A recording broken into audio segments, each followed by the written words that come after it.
बटौलीमा धेरै दिनपछि पानीको प्रवेश भएको छ। गर्मीले कसै परानै लैजो।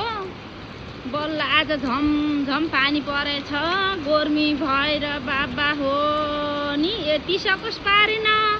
अझै हिजोको त्यो फुड फेस्टिभलको रमाइलो भित्र गएको त्यो पसिनाका धारा लाएको यति भएको थिएन गर्मी बाबा।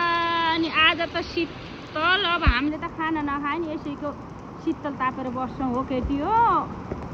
अब तिम्रोतिर के छ? हाम्रोतिर त पानी परे यस्तो आनन्दको मौसम छ। हामी त बाहिर पो बसेछौँ। कस्तो गर्मी भएको थियो त नि।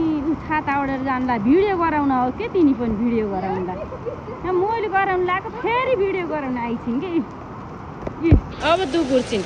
मेरो देखेर आउने यो मैले भिडियो बनाएँ। अब 1-2 घन्टा पछि फेरि राख्छिन् यिनले। वा वा